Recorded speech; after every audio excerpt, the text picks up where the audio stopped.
दुनिया है रानी जात धर्म के देखैया, दुनिया है पगली जात धर्म के देखैया। डर लगते घर महवे तोर बड़ भैया, डर लगते घर महवे तोर बड़ भैया।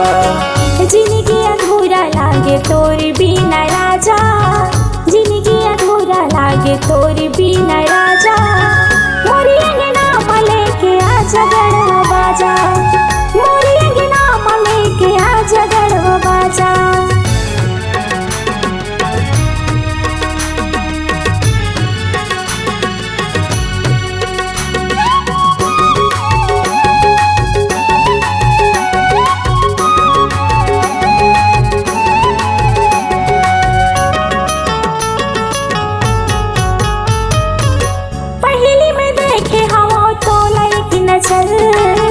का करो बाबू मैं हमर के हो तोरबल, का करो बाबू मैं हमर के हो तोरबल।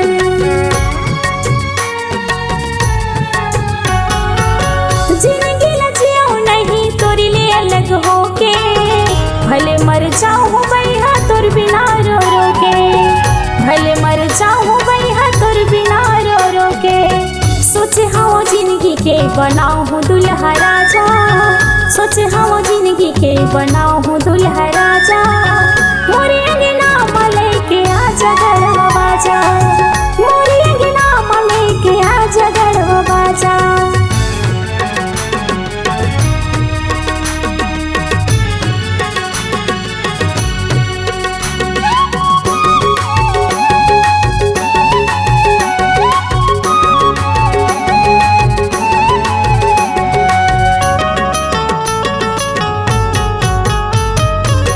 तोर मोर माया है ता दुनिया का करी, जाति पाति गोरी कत का दिन ले चली, जाति पाति रानी कत का दिन ले चली।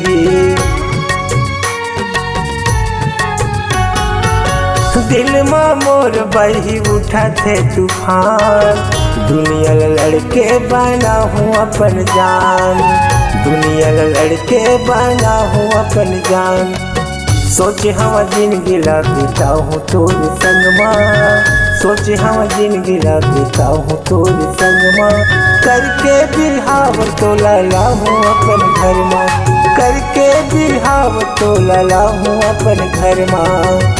दुनिया है रानी जात धर्म के देखैया, दुनिया है पगली जात धर्म के देखैया।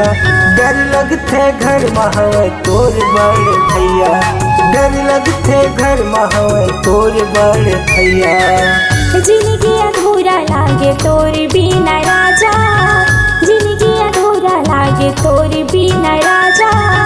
मोरी अंगना मले के आजा गढ़वा बाजा, मोरी अंगना मले के आजा गढ़वा बाजा। डर लगते घर महवे तोर बड़ भैया।